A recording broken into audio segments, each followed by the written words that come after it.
매주 목요일에는 저희가 최수근 상병 순직 사건 수사 외압 의혹에 대해서 살펴보는 시간 마련했습니다. 오늘도 어김없이 김정민 변호사, 임태훈 군 인권센터 소장 나오셨습니다. 두 분 어서 오십시오. 안녕하세요. 네, 날씨가 많이 추워지고 박대령 사건은 점점 어떻게 되는 건지 다들 궁금해하는 것 같습니다. 이번 주도 뉴스가 상당히 많이 쏟아졌는데요. 하나하나 좀 짚어보겠습니다. 오늘 오전 군인권센터가 국회에서 기자회견했죠. 네, 그렇습니다. 네. 민변하고 참여연대하고 공동으로 네. 기자회견을 했고요. 네. 김병주 의원하고 그리고 이제 그러니까 최상병 사건 TF 장인 지금 원내 수석 대표하고 있는 네. 박주민 의원하고 네. 이렇게 기자회견을 했습니다. 저희가 지난 8월 기억하실 겁니다. 한 5만 명이 10일 안에 서명을 한 해병대 최수근 상병 사망 사건 국정조사 실시 청원 관련해서 지금 이게 75일이 지났는데 네. 청원 소위에서 국민의힘의 반대로 지금 본회의 상정을 못 하고 있습니다. 네. 그래서 기약 없이 국방위에서 계류 중이고요. 네. 최상병 사망 원인 수사 외압 의혹을 진상 규명해야 된다는 국민들의 빗발친 요구가 있는데 여론이 있는데도 불구하고 지금 요지부동입니다. 네, 그래서 저희가 오늘 국정조사를 빨리 실시하라라는 네. 촉구를 했고요. 네. 그리고 야당인 민주당이 네. 요구서를 어제 국회에서 제출했습니다. 국정조사 요구서를 민주당이 어제 국회에 제출을 하고 네. 오늘 본회의에서는 어떻게 되는 건가요? 이렇게 되면 네. 국회의장께서 네. 본회의에 상정을 해주셔야 되는데 네. 지금 국정조사 요구서가 최상병 사망 사건 관련된 국정조사만 요구서가 들어가 있는 게 아니고 그렇죠. 오송 참사, 양평, 땅 문제 뭐 이런 것들이 다 켜켜이 쌓여 있는 걸로 저희가 파악하고 있는데요. 네. 문제는 국회의장께서 지금 이걸 상정을 잘 안 해주시고 계세요. 그래서 네. 김진표 의장이 빨리 이 진실의 대열에 합류하라라는 요구를 제가 오늘 구두로 좀 했습니다. 기자들한테. 예, 그렇습니다. 왜냐하면 국회 최고 어르신이기 때문에 의장이 이걸 상정을 안 해주면 사실상 국정조사는 요원하고요. 그리고 왜 국정조사를 해야 되냐면 박정훈 대령도 국민들에게 소상하게 이 진실을 외압의 수사 외압의 진실을 말할 수 있는 기회를 줘야 되고요. 또 하나 이 사건 연루된 사람들이 너무 많습니다. 그 사람들이 지금 다 출마 준비를 하고 있어요. 진급도 하시고 그래서 이게 진실이 점점 멀어지고 있고 또 하나는 생존 해병도 사실은 본인이 국민들 앞에 떳떳하게 얘기할 수 있어야 트라우마도 치유되고 일상으로 회복할 수 있거든요. 이 생존 해병의 경우에도 국정조사 공간이 열리면 증인으로 채택해서 출석해서 본인이 겪은 일에 대해서 사실대로 말할 수 있는 기회가 열리는 거죠. 그렇죠. 왜냐하면 이게 정당한 명령이다 내지는 안전주의 의무를 다했다라고 주장하고 있는 자들과 죽다 살아난 왜냐하면 최상병은 지금 현재 고인이 됐기 때문에 진실을 말할 수가 없지 않습니까? 그렇죠. 그걸 악용하는 거죠 사실은. 그러니 전역한 해병들이 정확하게 그날 무슨 일이 있었는지를 소상하게 진실을 말할 수 있는 국민 앞에 그대로 육성으로 말할 수 있는 기회를 저는 부여해야 된다고 생각하고 있습니다. 그래서 오늘 저희가 국정조사 촉구 기자회견을 한 것입니다.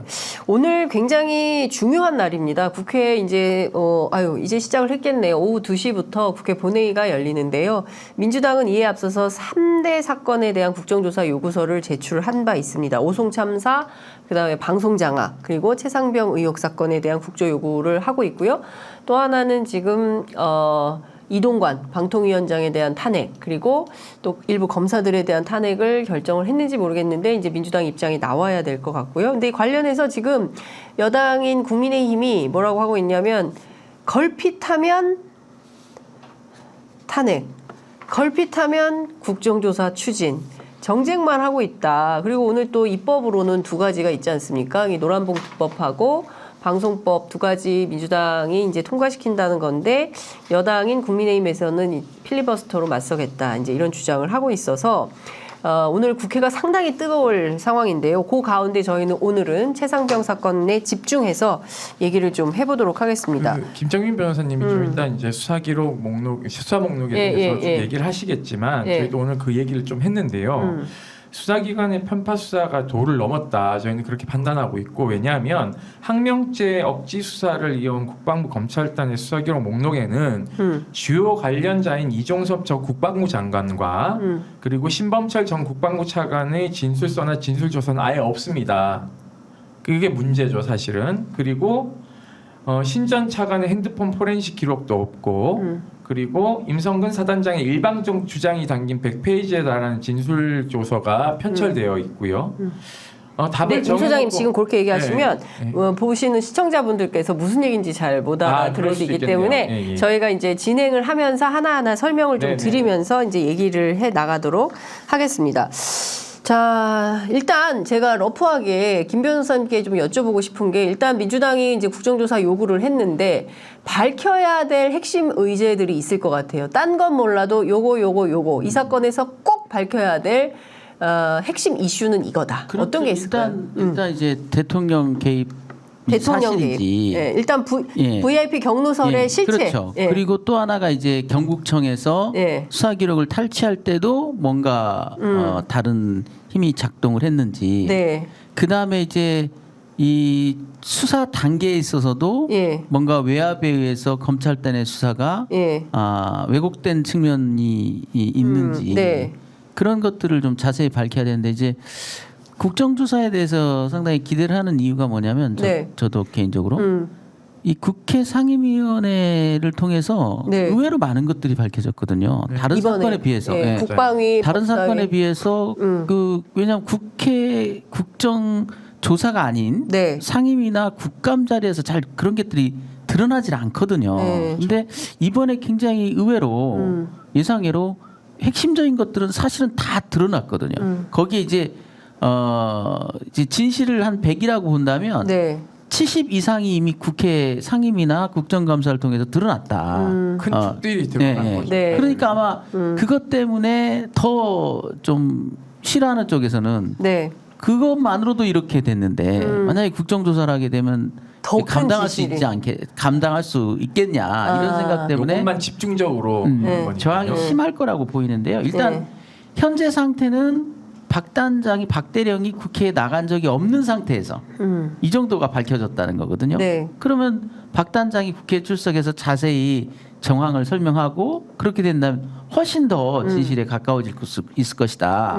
그것 때문에 아마 이제 이걸 부담스러워하는 쪽에서는 어떻게든 국조를 막으려고 할 것이다. 그런 생각이. 근데 만약에 이제 현직 군인인데요. 국회에서 요구를 만약에 하면 무조건 출석을 해야 됩니까? 아니면 또 증인 채택하는 데 있어서 야당의 반대나 그러니까 국감은 이제 증인 채택 여부를 여야가 합의해야 되잖아요. 그래서 민주당이 시종일관 박대령에 대한 증인 채택 요구를 했는데 국민의힘이 이제 거부를 하면 증인 채택이 안 되는 거예요. 그러나 국정조사는 다르죠. 국정조사는 사실상 국민의힘이 참여하는데도요 일방적으로 진행시킬 수 있거든요. 그렇기 때문에 이태원 참사도 사실상 국정조사를 진행했거든요. 그렇기 때문에 박 대령이 합법적으로 와서 증인으로서 발언할 수 있는 것이죠. 그렇군요. 어쨌든 국조 일정을 꼭 잡아야 되는데 예컨대 국회의장인 김진표 의장이 4.1일 미룬다. 그럼 어떻게 되는 겁니까? 못하는 겁니까? 이건 좀 운동 차원에서 시민사회가 저희가 나서야 되는 의장님 면담 요청도 하고요. 지금 하고 있어요?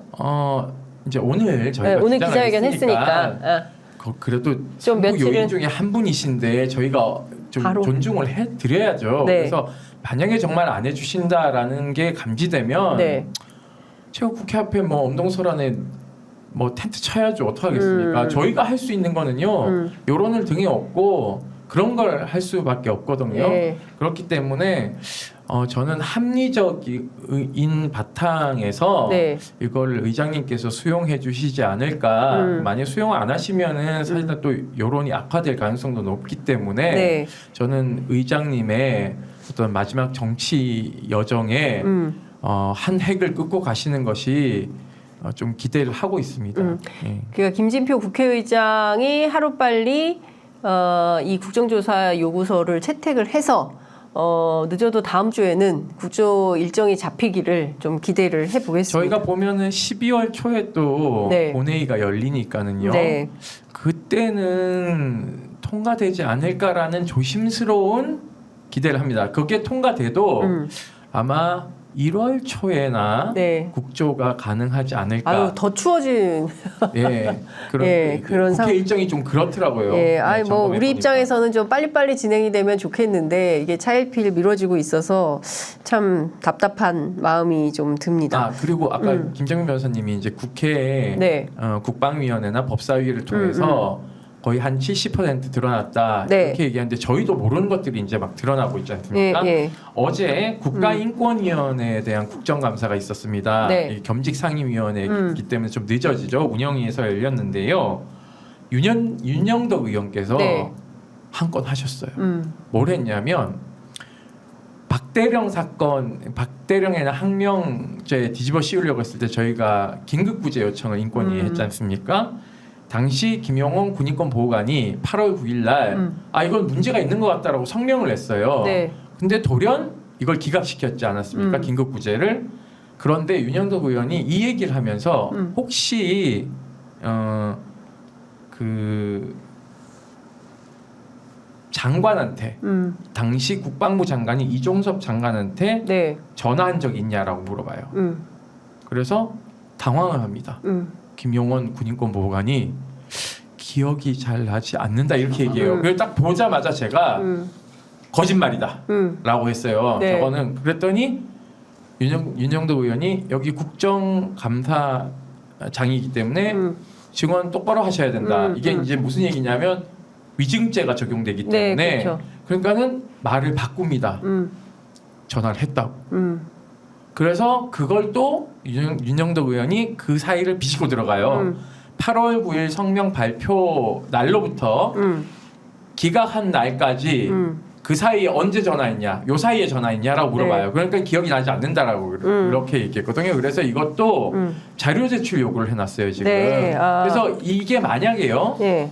사실이면 사실 피의자랑 전화 통화를 해서 지금 국방부 장관이 피의자 상태인가요? 고발당했으니까요. 그렇죠. 네. 그 당시. 또 공수처에 고발당했지 않습니까? 예. 피의자이자 예. 이종섭 장관. 그렇죠. 그리고 당신이 군인권 보호관이 그 사람을 조사해야 되는 상황이에요. 인권 침해가 있는지 없는지에 대해서. 그렇죠. 그렇기 때문에 이 자체가 이미 부적절한 것을 이미 넘어선 거죠. 이 정도는 그래서 진짜. 사실은요. 네. 이게 문제가 된다면 네. 군인권 보호관도요. 네. 수사 대상이 되는 겁니다. 그렇죠. 근데 그때 여기 사방팔방 그냥. 예, 아이고. 그때 그렇게 발빠르게 성명서까지 발표했다가 갑자기 사라져 버렸거든요. 그래서 맞아요. 그건 저거는 잠수 탔잖아요. 예, 군인권 보호관이. 누군가의 그 무서운 목소리를 직접 들은 거 아니겠느냐 뭐 그런 이제 자주 이게 좀 조롱 섞인 얘기가 있었단 말이죠. 예. 네. 그렇게 적극적으로 나섰던 분이 갑자기 태세 전환해가지고 모르세 이렇게 됐거든요. 그러니까 그때 뭔가 뭐 용산의 목소리든 어디든 목소리를 듣지 않았겠느냐 그런 추측을 좀 했었죠. 그러니까. 그래서 사실 이분이요 그렇게 하고는 박대령 사건에 대한 긴급 구제를 기각해놓고는 네. 이 항해하러 갔지 않습니까 유족들이 네. 항해하러 갔더니 윤일병 사건이 또 거기 진정이 계류되어 있어요. 그걸 각하해 버렸어요. 그래서 또 우리가 쳐들어갔어요. 인권위원장 만나러. 그랬더니 세상에 윤일병 가족하고 저하고 다 예. 수사 의뢰를 했습니다. 군인권 보호관이. 네, 이해람 중사 부모님하고. 예. 그래서 졸지에 자기를 특수감금, 예. 감금 아니 우린 자기 보러 간 게 아닌데 예, 위원장 보러 간 인권위원장 건데. 보러 가서 예. 면담하고 잘 나왔는데 예. 자기가 셀프 감금을 자기가 문 잠가 놓고는 고발을 한 거예요. 저희를 이제 사실상 고발을 한 거죠. 예. 그리고 더 웃긴 건 이충상 상임위원도 같이 수사 의뢰를 했거든요. 저희를 예. 자기도 감금당했다고. 예. 그런데 자기는 그때요 저 내려가가지고 예. 업무 추진비로 밥 먹었더라고요. 그러니까 아니, 감금된 사람이 어떻게 밥을 먹어요? 말도 안 되는 이런 코미디가 벌어지고 있습니다. 근데 이제 이 정부에서는 이해할 수 없는 예. 일이 너무 많이 벌어지고 있어가지고. 국가인권 본질적으로 이 문제 가지고 국방장관한테 본인이 전화하는 것은 있을 수 있다고 봐요. 자초지종을 좀 알아보려고. 네. 근데 반대라면 굉장히 심각한 거죠. 봐달라는 거 아니에요? 네, 국방장관이 전화를 했다면 매우 부적절한 거죠. 그리고 사실 둘 다 부적절하죠. 네, 그리고 그런 전화를 받았다면 공개를 했어야 맞습니다. 왜냐하면 어찌됐든 그 이 사건에 있어서는 국방장관이 피진정인 비슷한 성격을 갖고 있기 때문에 그렇죠. 한쪽 말만 듣고 결국은 뭐 결정을 했다는 얘기밖에 안 되지 않습니까? 오해를 살만하죠. 그래서 그 이후에 태도 변화가 뭔가 이유가 있을 것이다. 마치 장관이 갑자기 결재를 번복한 거랑 똑같은 상황인 거죠. 갑자기 그렇죠. 뭐 그 이첩 기록을 뺏어온 것이 부당하다. 항명으로 그 이 건에서 수사를 진행하는 것이 부적절하다라고 스스로 누가 부탁도 안 했는데 스스로 의견을 냈던 분이 갑자기 태세 전화를 했거든요. 그건 상당히 좀 밝혀보면 그것도 파장이 있는 사건이다. 아니, 사건 이게 정말. 문제가요. 대검에 예를 들면 검찰총장이 있지 않습니까? 그러면은 수사 대상이 있어요. 그게 어떤 행정부의 장관이에요. 그럼 보통 수사 검사들이 정식적인 수사를 통해서 하면 인권위도 조사관들이 있거든요. 그런데 갑자기 검찰총장이 대뜸 장관한테 전화해가지고 이렇게 하는 건 매우 부적절한 거죠. 그러니까 이거는 부적절함 넘어서서 김영원 군인권보호관도 사실상 이제 특검이 통과되면 본인도 수사를 받아야 된다. 그런데 지금 본인은 부산 영도구에 출마하려고 지금 추석에 플랜카드 다 걸다가 어제 국회에서요. 야당 의원들이 돌아가면서 그냥 아주 출마하실 거냐고 누가 인권위 상임위원이 차관급이 명절 인사도 그거 빨간 걸로 해가지고요. 그렇게 걸었더라고요. 근데 여기 사방팔방 지금 보면 출마 러시가 있는 것 같아요. 오늘 뭐 보도에도 군 출신들 뭐 상당히 뭐 지금 이종섭 장관도 출마한다는 거잖아요. 네, 지금 오늘 한국일보 보도에 따르면 경북 청도에 출마를 준비하고 있다라는 보도가 됐고요. 그리고 이 정부에서 이 사건에 연루됐 사령관하고 문자 주고받았던 대통령 안보실 2차장 임종득 전 장군도 지난주에도 말씀하셨죠. 경북 영주에 이제 출마 준비를 하고 있고 그래서 이분들이 다 방탄옷을 입고 특검 수사를 피하려고 하나 이런 느낌을 아니 출마한다고 특검 수사 안 받습니까? 근데 이제 제가 볼 때는 이게 그 명분싸움 같아요. 뭐냐면 이 사건에 대한 국민의 평가는 뻔한 건데 분명한데 그분들을 영전 또는 정치권 진출을 시켜가지고 결국 이 문제의 본질이 뭐냐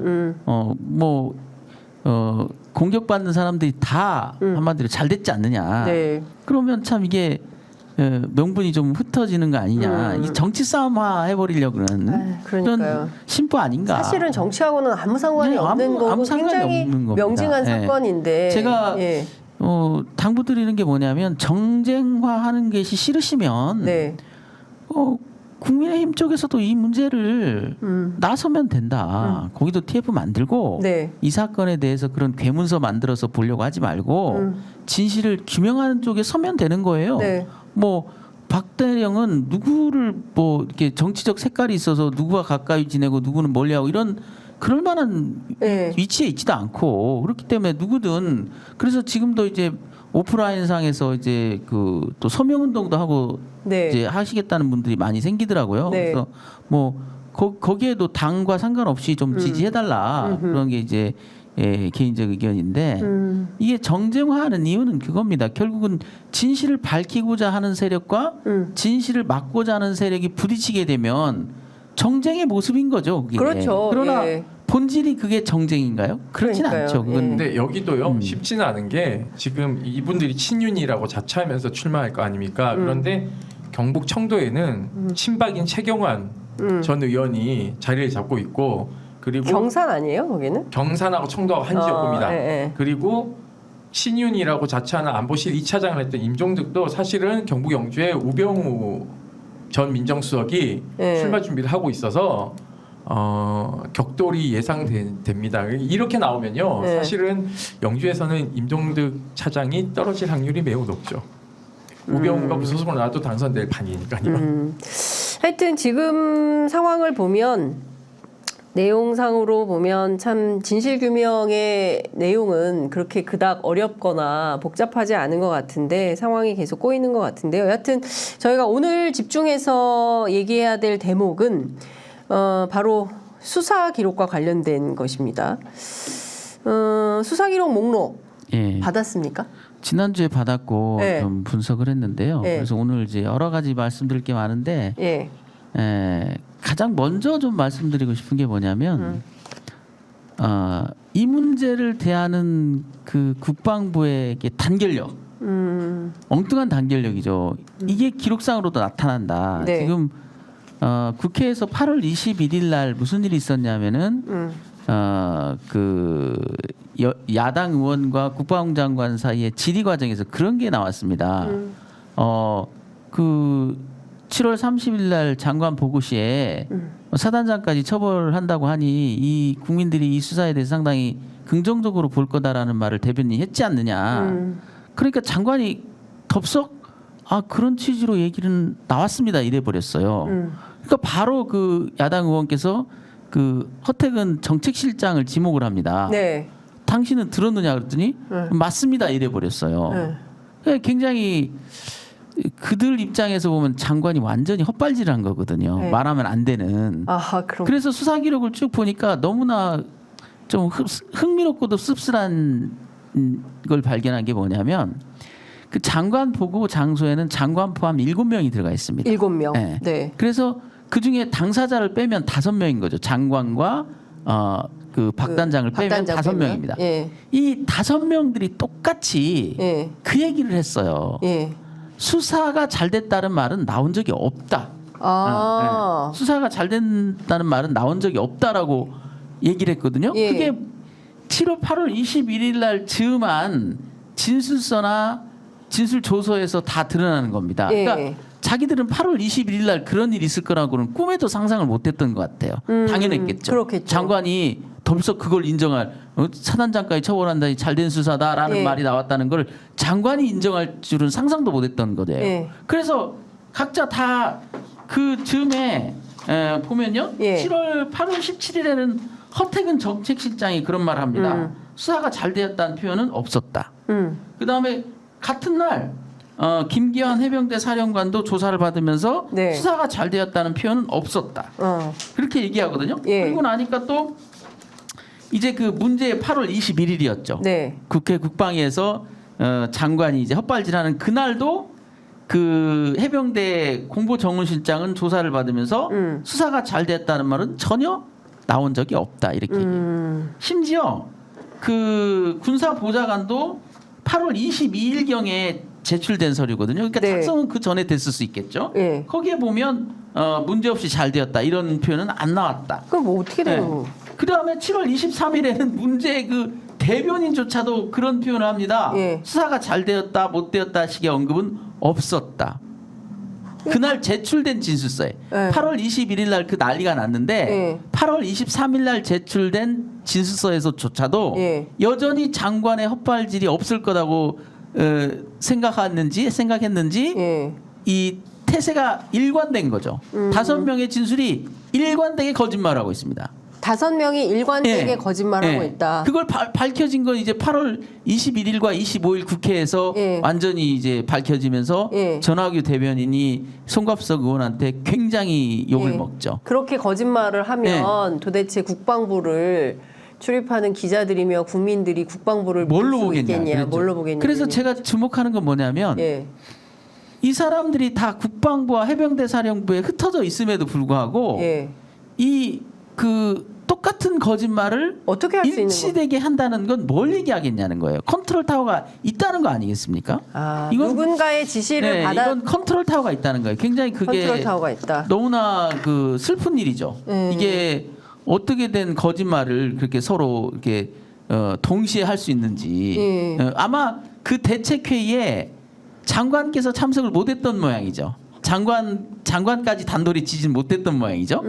우리 그 사단장까지 처벌하니 수사는 잘 된 것이다. 이 말은 절대 나온 적이 없다고 하자. 왜냐하면 그 말이 있었다는 사실은 그 전에 사단장에 대한 언급이 있었다는 얘기를 전제하는 거 아닙니까? 네. 그리고 이 수사에 대해서 이렇게 갑자기 뒤집을 만한 명분이 없다라는 걸 스스로 인정하는 거기 때문에 두 가지를 절대 말할 수 없는 거죠. 사단장 처벌을 대상으로 했으니 잘된 수사다. 네. 그다음에 그 이후에 인사 조치까지 검토했다. 이 두 가지를 네. 절대 비밀로 감춰야만 했던 것 같아요. 그 거짓말이 우연적인 요소에 의해서 8월 21일 날 장관의 그들 기준으로 보면 말실수죠. 그리고 허태근 정책실장도 뒤따른 질문에 어쩔 수 없이 장관이 그렇다니 아니라고 말할 수도 없고 예. 그래서 불쑥 뭐 오송 사건을 거론하면서 오송 사건에서도 지휘라인이 책임지지 않아서 욕을 먹었는데 이번엔 잘 된 것 같다. 그 얘기 아닙니까? 사단장 얘기가 빼고는 지휘라인이라는 게 있을 수 없는 얘기니까요. 네. 뭐 대대장 처벌한다고 잘했다는 뜻은 아닐 테니까. 이만큼 어떻게 된 사람들이 국방부에 앉아서 해병대 사령부까지 통화를 하면서 네. 일치단결한 작전 수행을 그렇게 하는지. 근데 거짓말을 이게 거짓말의 컨트롤 타워가 있다라는 이제 정황인 것이지 증거가 있거나 팩트로 확인된 건 아니죠. 그렇죠. 그러나 네. 그걸 팩트로 확인하기는 불가능하겠죠. 어렵겠죠. 왜냐하면 그들이 다 내부 고발자가 없는 한은 뭔가 그러니까 이게 괴문서에서 나타났듯이 TF가 있고 거기서 뭔가 전체적인 계획들을 짜서 집행했던 거 아니냐. 그러니까 거짓말이 이렇게 일사불란하게 똑같은 한 명이라도 그러면 예를 들어서 생각이 잘 안 난다랄지 네. 잘 모르겠다랄지 그건 아닌 것 같은데라는 말이 한마디라도 나와야 되지 않겠습니까? 네. 어떻게 5명이 도합 별로 치면 몇 개인데 네. 그 사람들이 똑같이 이런 거짓말을 판에 막은 듯 거짓말을 하느냐. 근데 실제로 수사가 잘 되었다라는 평가를 받고 칭찬까지 받고 장관이 사인까지 했다는 게 박정훈 대령의 주장인 거잖아요. 그렇죠. 그리고 이번에 이제 최면 진술을 받아보니까 네. 마지막에 장관이 그런 얘기도 했대요. 이거 내가 꼭 사인해야 되는 거야? 이렇게 물어보기까지 했대요. 왜 그런 말을 아마 물어봤을까요? 그게 이제 수사와 관련된 거기 때문에 네. 단순한 이제 내용을 나한테 알려주는 차원 아니냐. 내가 그러니 들었다는 걸로 종결하면 되지 여기다 사인까지 해야 되냐? 그러니까 이제 해병대 사령관이 걱정하지 마시고 결제하십시오 이렇게까지 얘기했다는 거예요. 사령관이 걱정하지 말고 사인해라. 괜찮습니다. 사인 보고를 받으셨으니 사인해도 결제해도 됩니다. 문제 없다. 그래서 이중섭 장관이 서명까지 마친 거잖아요. 완벽하게 그 보고 과정에서도 전혀 무리가 없고 이견도 없이 완벽하게 끝난 조사 보고인데 이걸 가지고 이제 손바닥 뒤집으려고 하니 이런 무리수가 나오고 차마 그 대책 회의에 장관이 직접 임석해서 전체 플랜을 못 듣다 보니까 실무자들끼리는 정확하게 맞춰졌는데 오히려 장관이 그런 말을 했던 것 같습니다. 들었던 것 같습니다. 이렇게 돌발 발언을 해버리니까 이게 와르르 무너져 버린 거죠. 그러니까 전학규 대변인은 쩔쩔매면서 뭐라고 하냐면 나중에는 어떤 변명하냐면 보고가 다 끝난 다음에 한 얘기지 보고할 때 한 말은 아니다. 그러니까 어이없어 한 거지 야당 의원이. 아니 한마디도 안 했던 사람이 그러면 보고가 끝난 건 보고 그 이유는 뭐야? 시기적으로 구별이 되나요? 장소적으로 구별이 되나요? 같은 시간 같은 장소에서 있었는데 이거 수사단장이 보고할 때는 난 아무 말 안 했다. 보고가 다 끝난 다음에 했다. 이건 너무나 치사한 거짓말이죠. 그러니까 이중섭 장관이 최상병 사망 사건 발생 직후 다음 날 현장 지도를 하거든요. 그리고 현장 지도가 끝난 후에 수사단을 격려하는 차원에서 통장으로 100만 원 쏴줬어요. 그리고 사령관이 아니요. 국방부 장관이 이중 장관이 최상병 사망 사건 발생 직후 다음 날 현장 지도 후에 수사단에다가 격려금을 100만 원을 이제 줬어요. 잘 수사를 하라고. 그러니까 그 얘기는 이제 이거는 국민적인 어떤 굉장히 큰 관심사고 또 피해가 너무 심각하니 잘하라는 취지에서 이제 줬겠죠. 그러고 나서 수사를 정말 잘해서 보고서를 딱 작성해서 절차에 따라서 사령관, 해군 참모총장, 그 다음에 장관한테 대면 보고를 해서 사인을 받고 그렇게 문제 없이 진행되던 건인데 저는 갑자기 이렇게 돌변하는 이유가 좀 이제 납득이 안 된다는 거죠. 왜냐하면 그러면은 이게 문제가 있다라고 인지를 보고를 받았을 때 본인이 스스로 해야 되는 게 맞잖아요. 네. 그래서 그 자리에서 이거는 발표하면 안 되겠다.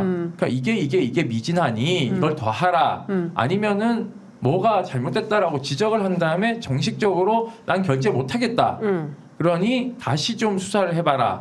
라고 얘기하는 게 통상적이죠. 네. 근데 그게 통상적이지 않기 때문에 지금 변호사님이 네. 통상적이지 않은 다 거짓말을 지금 다 하고 있으니까 허택은 실장이 됐던 전학규 대변인이 됐던 군사부장이 됐던 다 나와가지고 말이 다 꼬여버리는 거예요. 상황이. 그러니까 이 사건은요. 네. 입을 맞춰야 될 사람들이 너무 많고요. 입을 막아야 될 사람이 너무 많아요. 그렇기 때문에 국정조사를 안 하려고 하는 겁니다. 그렇죠. 드러나야 되는 진실이 너무 그렇죠. 명징하니까. 네. 지금 수사 기록을 안 내놓고 있어서 네. 제가 이제 다시 꼼꼼히 점검하는 차원에서 구속영장을 다시 몇 번을 봤는데요. 네. 이번에 보면서도 또 하나 좀 기가 막힌 걸 하나 발견한 게 네. 구속영장. 네, 구속영장 청구서에 보면 이런 네. 내용이 나옵니다. 네. 박대령이 네. 그 일광수대 수사관한테 시켜가지고 네. 그 해군 검찰단 군검사한테 전화를 한 다음에 마치 이첩 전에 검토를 받은 양 판례도 받고 그렇게 해가지고 녹음을 하게 하고 그 다음에 거짓말을 하게 했다라는 표현이 나오거든요.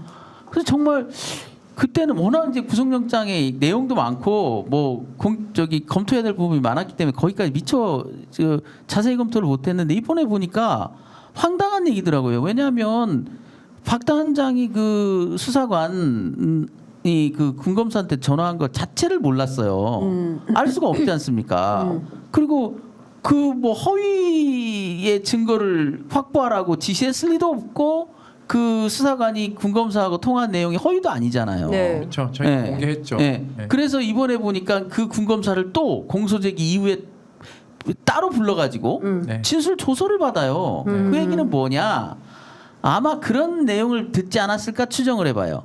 그날 이제 이첩이 강행된 이후에 전화를 받았는데 네. 수사관이 요구하는 대로 이렇게 얘기를 했을 뿐이다. 그 전에는 법무검토라는 걸 내가 해준 적이 없다. 그러니까 이첩 전에 우리한테 의견을 구했고 우리도 동의했다라는 말은 거짓말이다. 이런 진술을 받고 싶었던 것 같아요. 그렇게 이 진술 조서를 지금 줘야 되는 거거든요. 네. 그러니까 안 주는 거죠. 안 주고 있는 거죠. 근데 이게 되게 중요한 대목인데요. 해군 군 검사가 왜 등장을 하냐면 네. 사망 사건이 발생을 했으니까 검시 즉 이제 사체가 있고 네. 그 사체에 대한 현장 수사를 보통 하지 않습니까? 그런데 거기 이제 내성천이니까 네. 현장은 이렇게 뭐 예를 들면 우리가 여기 안에서 사망 사건이 발생하면 통상적으로 저 입구부터 그 국가수가 네. 비닐부터 시작해 다 뒤집어 쓰고는 네. 저기 하나하나 테이블 뜨면서 들어와요. 네. 머리카락이나 족적이나 이런 걸 다 뜨면서 여기까지 들어오는데 몇 시간이 걸리거든요. 네. 그럴 필요는 없는 공간이죠. 그러니까 통상적으로 그 현장을 받고 네. 그다음 어디를 가냐면 최상병이 안치되어 있는 해병대 1사단 안에 있는 포항 해군병원이 있습니다. 네. 거기 이제 안치실로 이동을 해서 외력에 의한 게 있는지를 눈으로 확인을 하는 게 검시 작업을 하는 거예요. 아까는 감식인 거고 그러면 그 검시는 군 검사의 주도하에서 이루어지는 겁니다. 법상으로는. 네. 그러면 거기에 민간 검사도 들어오고 법이 바뀌었으니까 네. 사망 사건이 그리고 민간 경찰도 들어오고 해병대 군사경찰도 들어오고 유족도 들어오고 국가인권위원회 군인권보호관의 조사관들도 들어옵니다. 그렇게 해서 그 검시를 주도하기 때문에 그것을 이제 1시간 정도에서 1시간 반 정도 걸립니다. 네네. 그러면 그게 끝나고 나면은 사체를 어떻게 하라는 품위서를 써줘요. 검사가 군 검사가 그래서 써줘야 되는데 네. 군 검사들이 2명이 왔는데 네. 안 오더래요. 빨리 이거 사체 품위를 써줘야 되는데 네. 품신을 네. 그래서 왜 안 오나 그랬더니 이제 자기 위에 있는 부장 군 검사랑 논의하느라고 이게 이 죽음에는 다른 이유가 있는 것 같으니 그 이유를 좀 적으면 안 되냐라고 하니까 위에 있는 부장 군 검사가 왜 그런 걸 하냐. 하지 마라 이렇게 얘기했다는 거예요. 저희들이 확인한 바에 따르면 군인권센터 확인에 따르면 그러니까 그 두 군검사가 네. 우리 부장 되게 비겁하다. 왜 저러냐? 라고 하느라고 늦어졌다라는 거예요. 그렇기 때문에 그 군 검사를 지금 국방부 검찰단이 조지는 겁니다. 불러가지고 내년이면 내년 초에 전역하거든요. 단기 군 법무관이에요. 그러니까 군대를 안 갔다 왔기 때문에 이제 군 복무를 군 법무관으로 하는 거거든요. 그러면 굉장히 나이가 20대 중반이지 않습니까? 그러니까 불러다 겁주는 거예요. 근데 이 사람도 법조인이기 때문에 호락호락 쉽게 써주진 않았을 것이고 그 진술서가 우리 김정민 변호사님하고 이 변호인단 손에 들어가면 공개될까봐 겁이 나는 거죠. 그러니까 수사 목록만 주고 지금 공판을 해야 되는데 재판을 해야 되는데 방어권 형성을 못하도록 아무것도 안 주는 거예요. 그러니까 지금 거의 양아치 짓을 하고 있는 겁니다. 구속영장에서 거의 거짓말에 가까운 주장이 그거거든요. 뭐 그러니까 담당 수사관을 시켜서 군검사한테 속이고 유리한 녹음 파일을 만들어라 이렇게 지시한 적도 없는데 그렇게 만들어진 게 거의 사실도 아닌데 그래서 제가 이 수사 기록 목록만 보더라도 참 조질 분은 안 조지고 조질 분은 모시고 모실 분은 조졌구나. 네. 여기서 대통령 개입설에 상당한 근거가 있으면 용산 대통령 관계자들을 좀 업무해야 될 거 아닙니까? 그분들은 진술서 받거나 아니면 묻지도 않고 이렇게 외압에 대해서 좀 정황 증거를 얘기했다라는 사람들을 따로 이렇게 불러가지고 아니 국방부 검찰단장이 원스타의 육사인데 장관 어떻게 불러요? 육사 선배인데 하늘 같은 선배인데 그러니까 못 참 부르죠. 안타까운 게 그러니까 업무해야 될 사람들한테는 진술서 받고 다 믿어주고 오히려 잘 이렇게 보호하면서 진실을 더 말할 수 있도록 이렇게 보호해줘야 될 사람들은 너 그런 말 한 적 있어 없어? 뭐 그런 뜻 아니지? 나온 거 그거 잘라진 거지 일부지? 본심은 그게 아니지?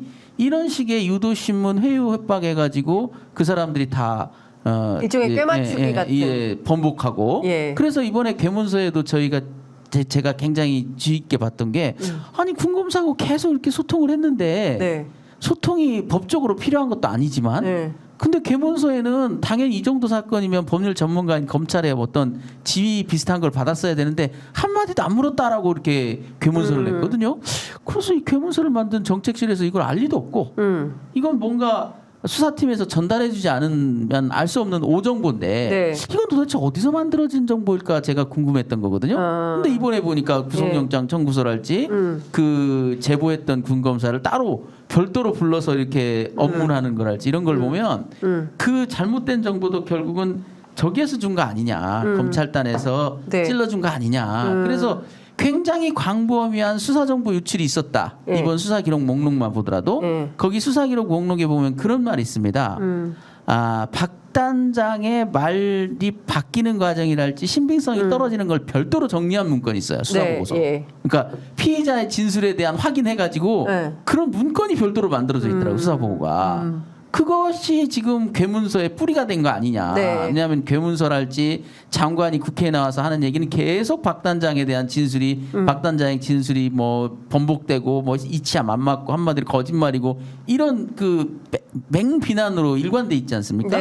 그게 검찰단의 수사 보고서가 그 뿌리가 아니겠느냐. 그러면 그 검찰단 수사 보고서가 유출됐다는 것도 심각한 문제죠. 왜냐하면 아직 수사 중인 사건에서 반론권 한 번도 보장해주지 않은 채 암암리에 그것을 유포한다는 것은 매우 그 국가기관으로서는 해서는 안 되는 일이죠. 왜냐하면 국가기관은 모든 권력을 쥐고 있고 권한을 틀어진 기관에서 왜 그렇게 합니까? 적법하게 수사해도 충분한데 예를 들면 변호인은 방어 차원에서 다소 좀 이제 이런 여론전이 필요한 사건도 있겠지요. 그래서 좀 어필을 세게 할 수도 있지 않습니까? 국가기관이 왜 그럽니까? 그 당시 군검사가 잠깐만요. 속보가 있어가지고 지금 민주당이 이동관 방통위원장, 그다음에 손준성, 이정섭 두 검사에 대한 탄핵안을 발의했다는 속보가 들어와 있습니다. 다시 한번 말씀드릴게요. 민주당에서 이동관 방통위원장 그리고 손준성, 이정섭 두 검사에 대한 탄핵안이 발의가 돼 있습니다.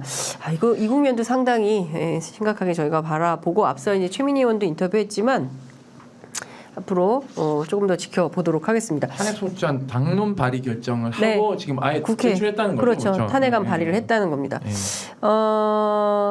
좀 제가 여쭤보고 싶은 게 있는데요. 어쨌든 지금 사실은 수사 기록이 와야 되는데 수사 기록은 주지 않고 수사 기록 목록만 주는 감질나게 이걸 어떻게 준비를 하라는 건지 변호인 입장에서는 매우 깝깝한 처지가 되고 그렇다고 해서 뭐 가서 그 앞에 가서 뭐 1인 시위를 할 수 없는 거냐 달라고. 변호사님이 지금 변호인단이 일이 깝깝하면요. 거긴 지금 100 이상이 깝깝해요. 아니 저는 깝깝한 건 없습니다. 오히려 지금 보면서 아 너희들 이거 못 내겠구나. 이거 못 내겠구나. 이거 지금 안 내려고 고민하는구나. 훤히 보여요. 뻔히 보여요. 수가 보여요. 수사 기록 목록을 보면 무엇을 빼려고 고민하는지가 보입니다. 근데 이렇게 되면 이제 재판 기일도 이제 잡혀야 되는 거 아닌가요? 곧 잡히겠죠. 미룬다고 해도 언제까지 미룰 수 있겠습니까? 그러니까요. 왜냐하면 증거 기록에는 지금 또 주목해야 될 게 뭐가 있냐면 정종범 부사령관이 작성했다라는 그 메모가 무려 4장이에요. 4장. 한 장이 아니고 그러니까 아마 이제 지시사항 별로 작성됐나 봐요. 지시사항이 4가지거든요. 그래서 4가지의 메모가 있는 것 같아요. 4장짜리. 한 건에 한 장씩 한 테마당 하나의 메모지가 있는 것 같은 느낌이 들거든요. 그러니까 그런 것들이 다 오픈되면 전말이 다 드러날 거라고요. 사건의 전말이. 그리고 지금 이제 해병대 사령관이 주고받았다라는 문자도 구속영장에는 자기들에게 유리한 피의자의 공소사실을 혐의를 인정하는 데 유리한 자료만 넣었지만 제출된 게 꽤 많다고요. 일단 캡처된 것만 해도 11장입니다. 거기에는 주고받은 문자가 있을 거라고요. 자기가 보낸 문자뿐만 아니라 받은 문자도 있을 거고. 그래서 국방비서관 거는 안 열었다 보더라도 국방비서관은 군사보좌관. 군사비서관 거는 아예 군사보좌관 거는 아예 안 열어봤다 하더라도 해병대 사령관 기준으로 보더라도 이게 드러나는 게 있을 것이다. 그 문자 속에 대통령에 대한 이 표현이 간접적으로나마 있을 수도 있지 않느냐. 왜냐하면 그 군사보좌관이 전달한 문자는 국방부 장관 지시만을 전달한 것 같지 않거든요. 여러 가지 정황으로 보면. 어쨌든 이 사건이 굉장히 주목되는 이유는 결과에 따라서 진실이 드러나면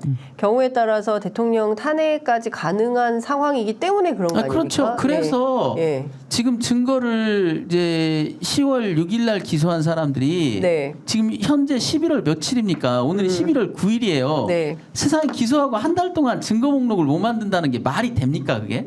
있을 수가 있는. 아니 그거 30분이면 만드는 거예요. 수사기록 목록이 다 있는데 그냥 한글 파일에서 이렇게 쭉쭉쭉 추려내기만 하면 되는데 그걸 못 내고 있다라는 건 혹시 이거 내면 이게 드러날까봐 저거 내면 저거 드러날까봐 보호해야 될 사람이 많지 않습니까? 왜냐하면 법무관리관이 어떤 부당한 지시를 했는지도 나타나면 안 돼. 그다음에 혹여 그 어떤 외부 세력에 의해서 입김이 작용한 듯한 정황 증거가 드러나도 안 돼. 그러니 얼마나 꼼꼼히 봐야 되겠어요. 그러니까 우리 김정인 변호사님이 아까 군사보좌관 얘기하셨잖아요. 군사보좌관은 육군 원스타 준장입니다. 이분이 박진희 육사 51기인데요. 이제 이종섭 장관이 이제 바뀌었으니까 시현식 장관을 그럼 통상적으로 군사보좌관도 바뀌어요.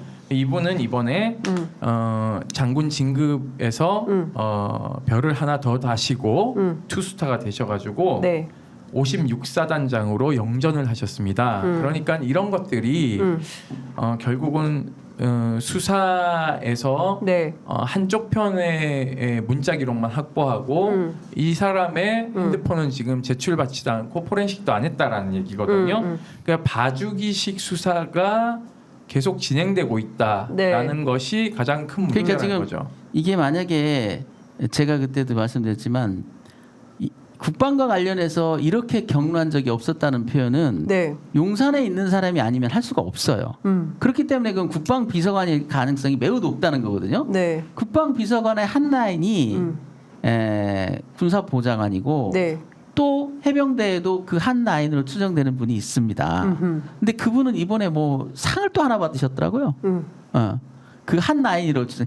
결국은 대통령의 말을 물어날랐을 것 같은 사람들 전부가 다 영전했어요. 이게 뭘 의미하겠습니까? 승진하고.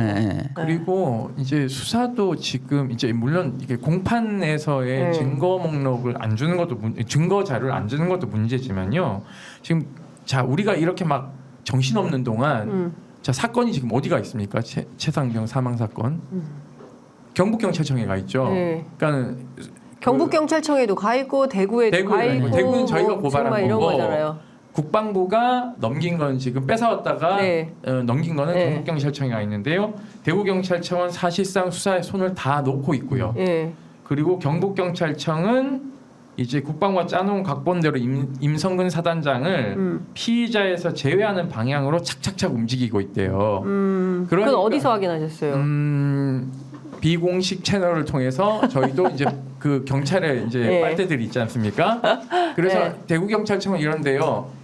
막 열심히 조사해가지고는 가져 올라가면 네. 이걸 좀 더 확인하지 이런 식으로 그러니까 옛날처럼 야 이거 하지 마 이렇게는 촌스럽게 못하고. 안 한대요. 네. 그냥 이거는 좀 더 사실관계를 확인해봐 이런 식으로 이제 밀쳐내기를 반려를 하고 있고. 한다는 네, 거죠. 그렇죠. 네. 그리고 경북경찰청은 네. 이제 얼마 전에 사실은 네. 임성근을 제외하고 이제 발표를 하려다가 네. 그게 이제 여기저기 좀 새면서 네. 막 문제제기가 들어오니까 또 이렇게 눈치 보고 있는 상황인 거죠. 그러니까 참 진실의 편에서 정의의 편에서 제대로 된 절차대로 처리했더라면 사실은 우리가 이런 얘기 할 이유도 그렇죠. 없습니다. 한 가지 이제 네. 또 놓쳐서는 안 되는 게 뭐냐면 네. 국방부는 이렇게 얘기를 합니다. 이첩 기록 원본을 다 줬다. 이번에 조사본부에서 네네. 경북청으로. 그러니 뭘 감추고 만 게 없다라고 주장하거든요. 네. 그 말도 거짓말. 일부는 틀린 말이에요. 왜냐하면 이첩 기록의 핵심이 뭐냐면 결론 부분입니다. 결론. 수사 결과서죠. 네. 결과 보고서 같은. 네. 그게 사건 인계서예요. 그건 가지 않았어요. 사건 인계서 네, 가지 왜냐하면 않았다. 사건 인계서는 원본이 그 일광수대에서 경북청으로 원본이 간 거거든요. 온라인으로도 갔고 또 기록 제일 앞에 사건 인계서와 목록이 붙어서 갔는데 그거는 그 반환되지 않았어요. 조사본부로. 네. 그리고 검찰단에서도 그거는 안 가지고 왔어요. 또 그냥 이 변사 기록을 복사한 그 원본 변사 기록만 다시 가지고 온 거지. 네. 가장 중요한 이첩이 안 된 거래요. 그러니까 말하자면 검찰로 비유하면 공소장은 빠진 거예요. 아, 그렇구나. 공소장과 증거 중에 네. 증거만 되찾아온 겁니다. 그러면 이 증거 가지고 다시 수사하는 쪽에서는 공소장을 만들어야 되는 거예요. 이미 다 한번 만들어준 공소장으로 다 정리해서 줬는데 네. 니들이 다시 정리해봐라는 얘기거든요. 그러니 다시 기록을 다 봐서 사단장의 그 과실을 다시 다 찾아내야 되는데 그런 것들을 왜 이렇게 할까? 네. 사실은 공소장의 성격을 갖는 일종의 그 사건 인계서를 넘길 네. 거라면 이 난리도 치지 않을 거다. 제가 그렇게 봤거든요. 제가 그 김 변호사님께 여쭤보고 싶었던 게 있는데 임성근 사단장이 지난 9월 20일에 예. 무려 100쪽에 달하는 진술서를 국방부 검찰단에 제출을 했다는 거잖아요. 이분이 100쪽에 달하는 진술서로 어떤 아이고 죄송합니다. 말을 하려고 했었을까요? 그러니까 지금 이제 최근에 그 아이고, 죄송합니다. 어떤 유튜버가 그런 얘기를 했는데 네. 인사단장이 뭐 제주도에 가서 자기 부하들한테 난 잘못한 게 없는데 언론이 그 뭐 좌빨들이 나를 공격한다 이렇게 하소연했다는 거예요. 네. 아, 그러니까 좌빨들이 네, 그래서 그래서 이 진술서도 아마 못 내놓을 거라고 나는 봐요.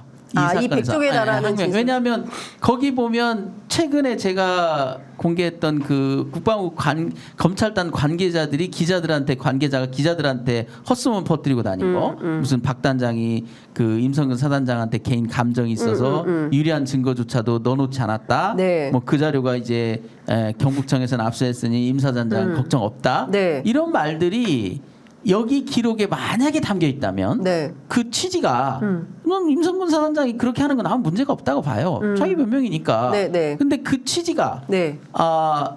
이 박 단장을 그렇게 조금 오해하고 저 사람이 나하고 옛날에도 구원이 좀 있는 것 같은데 이번에도 이렇게 했다더라. 네. 좀 억울하다. 이런 취지가 만약에 그 진술서에 담겨 있다면 네. 검찰단 관계자가 명백히 수사 정보를 왜곡된 수사 정보 그것도 유출하고 다닌 거거든요. 그래서 저는 그것도 아마 못 내놓을 것이라고 봐요. 왜냐하면 임성근 사단장은 저희 둘을 삼천교육대 보내고 싶어할 수도 있어요. 뭐 저기 뭐 누구처럼. 이게 이제 임성근 사단장도 개인적으로는 그렇습니다. 뭐 그 좋은 얼굴 한번 본 적 없고요. 네. 저는 봤습니다. 예, 사법 시스템에서 이런 것들이 공연한 갈등을 만들지 않습니까? 네. 예를 들어서 임 사단장님도 피해자에 준하는 지이니까 자기가 방어해야죠. 얼마든지 또 그런 오해가 있을 수 있습니다. 임 사단장 입장에서는 과거에 표면적으로는 잘 지낸 것 같았지만 뭔가 앙금이 있을 수도 있거든요. 네. 그분이 그 얘기를 하는 것을 비난할 수는 없어요. 근데 수사기관에서 그거를 여과되지 않은 그 정보를 갖다가 그럼 언론 브리핑을 하든가 뭐 보도 자료를 내든가 네. 그것도 아니고 뭐 그 싹 그렇게 그 음습하게 네. 따로 기자들 자기 개인 친분 있는 기자들한테 이렇게 쓱 흘리는 형태 그래서 검찰이 픽하신 여론을 호도하려는 이번에 괴문서랑 똑같은 짓거리를 하고 있는 거죠. 괴문서 그래서 이 괴문서 작업이라는 게 결코 한 번에 일어난 일이 아닐 거다라는 거죠. 그런 수많은 호도 작전에 네. 최종 결과물이 아니겠느냐. 이 여러 그 요소들이 네. 부당한 이런 행동들을 해왔고 그것이 응축된 게 이 괴문서로 나타난다. 네. 대표적인 표현이 그 군검사 검토를 안 받았다는 둥. 네. 또 독립성 그 규정은 뭐 무효라는 둥. 뭐 박 단장은 계속 거짓말을 하고 있다는 둥. 심지어 이번에 제가 이렇게 다시 보니까. 네. 국방부에서 계속 주장하는 박 단장의 거짓말 중에 하나가 그거예요. 8월 3일 날은 인정을 했다. 자기가 명령을 받은 거를. 라고? 네, 주장을 구속영장에도 그렇게 써 있더라고. 네, 8월 3일에는 인정을 하더니 나중에 말을 바꾸더라 그랬거든요. 그래서 제가 그 피의자 신문 한번 봤어요. 그랬더니 장관이 그런 짓을 한 거는 알고 있어요. 박 단장도. 그래서 해병대 사령관한테 그걸 처음에 전했다고요. 네. 이첩을 보류하고 뭐 이렇게 하라. 그래서 박 단장이 그렇게 하면 큰일 납니다. 조사본부로 차라리 이관건의를 합시다. 네. 그래서 그 회의의 결론이 그거였어요. 국방부 장관의 지시사항을 해병대 사령관은 알려줬죠. 그래서 박 단장은 거기에 대해서 안 된다라는 의견을 냈고 네. 그래서 회의의 결론은 뭐냐? 그럼 조사본부로 이관을 건의하자 이렇게 결론이 난 거예요. 그리고 그것도 군사보좌관한테 해병대 사령관이 문자로 전달했고 네, 그렇죠. 문제를 깔고 안 된다고. 그걸 근데 그 앞에 그 장관이 뭐 이첩 보류를 명한 것처럼 전달한 그거 자체를 그러니 너도 명령 받은 거 아니냐 이렇게 덮어 씌워가지고 그때는 명령 받았다고 인정하더니 그 다음에 바뀌었다 이런 식으로 프레임을 덮어 씌우는 거거든요. 그런 짓도 그 수사 기록을 안 본 사람이 어떻게 만들어내겠습니까? 그러니까요. 그것도 역시나 국방부 검찰단 내에 불순한 사람들이 있다는 얘기죠. 그래서 박 단장을 음해하는, 모해하는. 아니 수사기관이 증거를 입증해서 기소하고 처벌하면 되지. 무슨 여론전을 자기들이 합니까? 그 국방부에서 설사 요구한다고 그래도 주면 안 되는 거예요. 아니 검찰청에서 법무부가 요구한다고 수사 사료를 다 정리해가지고 이 사건의 팩트는 이겁니다라고 내는 거 보셨어요? 그러니까. 아니 국방부 검찰단 그 서울중앙지검에서 이 사건의 진실은 이겁니다라는 문건 내신 거 보셨어요? 법무부가 이 사건의 진실이 이겁니다라고 국회에 낸 적 보셨습니까? 이만큼 이들은 기본적인 그 룰이 없는 거예요. 그냥 장관의 하명이면 뭐든지 하고 청부 수사, 청부 뭐 기소 제가 그랬잖아요. 청부 법 해석이 난무하고 있고 이런 것들이 이번 이 사건을 이렇게 저는 봅니다. 박 단장의 항명 사건일 뿐만 아니라 이 국방부의 현 주소를 아주 적나라하게 보여주는 거기 때문에 이 사건에 대해서는 엄정하게 그들의 책임을 물어야 다시는 이런 일이 반복되지 않고 국가기관인 국방부가 어떤 사조직화돼 가지고 뭐 깡패 집단처럼 움직이는 거 이거 이번 기회에 뿌리 뽑아야 돼요. 그래서 국방부. 이런 일에 끼어든 놈들 예를 들면 수사하는 사람이 수사 정보를 갖다가 그 정책부서에 아무렇게나 전달해주고 또 수사하는 사람이 수사에 내밀한 정보를 갖다가 기자들한테 그것도 허위 정보를 흘려주고 이런 짓을 한 사람들은 일벌백계해서 다시는 이런 일이 벌어지지 않도록 해야 됩니다. 그래야지 그 박 단장도 조금 이 사건에서 억울함이 덜하지. 지금 박 단장님은요 이런 하나하나 것들이 너무 괴로운 거예요. 지금 어제도 제가 이제 구속영장 청구서를 다시 보면서 저도 분노가 느껴져서 이자들은 허위공문서 작성 동행사, 그다음에 강금 미수로 이거 고발해야 되는 거 아닌가 그런 생각이 들 정도예요. 군판사를 속이려고 세상에 뭐 하지도 않은 거짓말을 했다라고 하고 그 짧은 기간에 군판사가 판단하기가 쉽지 않거든요. 그게 증거가 충분히 들어와 있는 것도 아니고. 근데 거기에 마치 증거를 조작한 양 부활을 시켜서 뭐 전화를 하게 하고 그 전화 녹음을 파일을 따게 하고 뭐 그걸 막 악용한 것처럼 이렇게 부풀렸으면 깜빡 속을 수 있죠. 그래서 다시 보면서 군판사님이 그래도 안 속은 게 대단하다. 천만다행이다. 야 이런 현혹된 문서를 만들어? 이거는 사람 죽이려고 작정한 거죠. 공정하게 하겠다는 뜻이 아니죠. 거기 보면은 근데 진짜 허위 공문서 뭐 고발해야 되는 거 아니에요? 그러면? 그래서 저는 그랬어요. 괴문서가 나왔을 때도 일부에서는 이제 엄벌해야 된다. 빨리 저기 하자. 그랬는데 저는 아니다. 천천히 가야 된다. 증거 기록도 다 보고 그 연유를 다 찾아서 그냥 예를 들어서 공수처나 어떤 수사기관에 수사해 주세요 한다고 그래서 그분들이 다 그걸 추적할 수가 없어요. 현실적인 한계가. 그래서 저는 증거 기록이 오면 그것까지 다 반영해서 이거를 수사하면 이것이 드러날 겁니다라고 고소장을 써줘야 된다. 그렇게 생각하고 있어요. 왜냐하면 다른 사건이 워낙 이 큰 부류의 사건이 지금 있지 않습니까? 그렇죠. 그래서 그런 것들까지 그 수사기관에 하중을 줘서는 안 된다. 잠깐만요. 김금숙님께서 나쁜 놈들 다 벌 줍시다 이렇게 의견을 좀 달아주시고 계십니다. 이제 시간이 다 돼서 마무리를 좀 해야 될 것 같은데 그 임태훈 소장님 하실 말씀 있으면 하시고 저희가 한 말씀씩 듣고 마무리해야 될 것 같아요. 그 임성근 사단장 얘기가 나와서 그러는데요. 지난주에 이제 장군 진급 인사가 있었고 해병대 사령관 유임이 됐습니다. 그러면 통상적으로 이제 인사를 해야 되거든요. 여기도 이제 보직 조정을 해야 되기 때문에 이제 보통은 이제 이렇게 이동을 하는데요.